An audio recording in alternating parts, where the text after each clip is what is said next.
4. Bab 1. Khitan. Assalamualaikum warahmatullahi wabarakatuh. Bagaimana kabar kalian hari ini?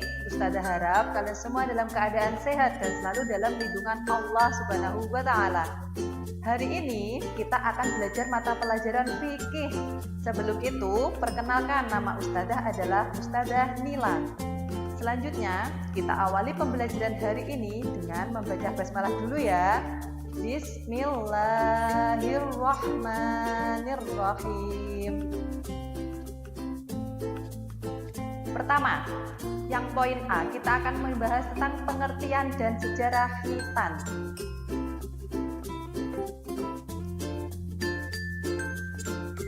Menurut bahasa, khitan itu artinya memotong sebagian anggota badan tertentu, yakni pada ujung kemaluan laki-laki. Khitan bagi anak laki-laki adalah memotong kulit yang menutupi ujung kemaluan sehingga terbuka. Sedangkan khitan bagi perempuan dilakukan dengan cara memotong bagian dari kulit yang ada di ujung kemaluan.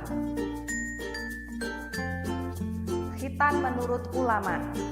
Yang pertama adalah Imam Al-Mawardi. Khitan untuk laki-laki adalah memotong kulit yang menutupi khasyafah atau kepala kemaluan sehingga seluruh khasyafah terbuka dan tidak ada kulit yang menutupinya. Sedangkan khitan untuk perempuan adalah memotong kulit yang berada di ujung kemaluannya. Yang kedua adalah menurut Abu Mansur.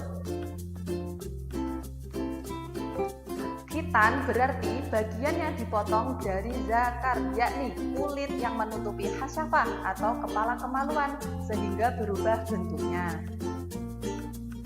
Yang terakhir menurut Imam Huramain.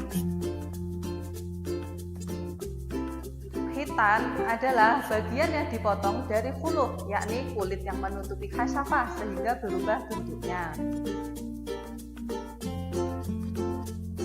Jadi, dari beberapa penelitian di atas dapat disimpulkan bahwa khitan adalah memotong kulit kemaluan bagian ujung dari kemaluan anak laki-laki atau perempuan agar setiap buang air kecil tidak tersisa di ujung kemaluan tersebut.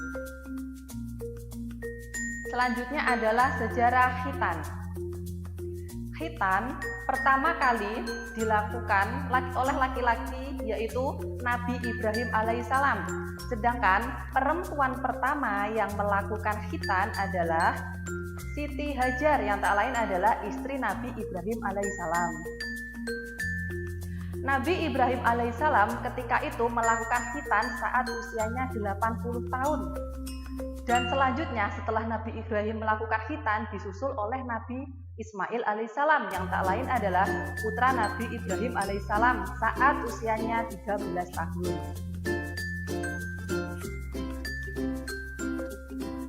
Jadi, dalam sejarah khitan itu sudah dikenal sejak zaman Nabi Ibrahim alaihissalam, sebagaimana disebutkan dalam sebuah hadis yang diriwayatkan dari Abu Hurairah RA oleh Imam Bukhari, Muslim, Bukhari dan Imam Ahmad yang mengatakan bahwa Nabi SAW bersabda yang artinya Ibrahim Khalil Ar-Rahman berkhitan setelah berumur 80 tahun dengan menggunakan kapak. Syariat khitan itu diperintahkan untuk dilaksanakan Nabi Ibrahim alaihissalam disebabkan pada masa itu banyak keturunan dari Nabi Adam alaihissalam yang telah melupakan syariat khitan. Oleh sebab itu, Nabi Ibrahim alaihissalam diperintahkan oleh Allah Subhanahu wa Ta'ala untuk menghidupkan kembali tradisi yang telah menjadi fitrah umat manusia. Khitan juga disebutkan Allah Subhanahu wa Ta'ala yang berfirman dalam surat An-Nahl ayat 123. A'udzu billahi minasyaitonir rajim. Bismillahirrahmanirrahim. Summa auhayna ilaika anittabi' millata Ibrahim hanifa wa ma kana minal musyrikin, yang artinya kemudian kami wahyukan kepadamu Muhammad, ikutilah agama Ibrahim yang lurus dan dia bukanlah termasuk orang musyrik. Yang berikutnya adalah hukum khitan bagi laki-laki dan perempuan. Hukum khitan bagi laki-laki yaitu wajib dilakukan sebelum balik.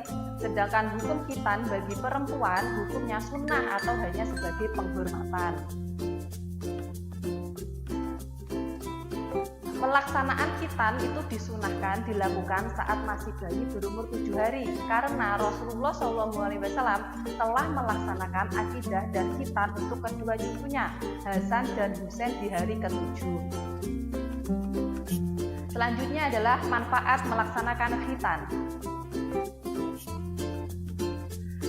Melalui khitan, seseorang anak sejak usia dini diajarkan mengenal pentingnya menjaga kesehatan dan kebersihan badan, terutama alat kelaminnya.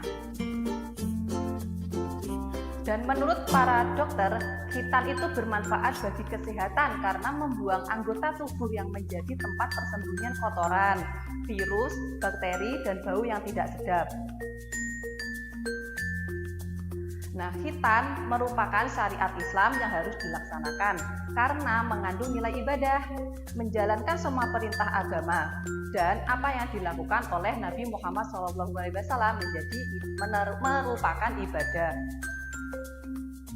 Hikmah khitan. Yang pertama adalah mengikuti sunnah atau ajaran para nabi. Yang kedua, menjadi pembeda antara muslim dan orang kafir. Yang ketiga, bermanfaat untuk menjaga diri dari najis. Dan yang keempat adalah dapat membantu kelancaran buang air kecil. Selanjutnya, manfaat khitan menurut bidang kesehatan. Yang pertama, mencegah terjadinya penyakit kelamin. Yang kedua, mengurangi resiko infeksi saluran kemih. Dan yang terakhir, mengurangi resiko kanker serviks. Nah, itu demikian video pembelajaran dari Ustadzah tentang khitan. Untuk selanjutnya akan Ustadzah kirimkan tugas tertulisnya. Semoga apa yang telah kita pelajari hari ini dapat bermanfaat. Selamat mengerjakan dan tetap semangat. Jangan lupa untuk menerapkan protokol kesehatan, yaitu menjaga jarak, memakai masker, dan sering-sering mencuci tangan. Sekian dari Ustadzah. Wassalamualaikum warahmatullahi wabarakatuh.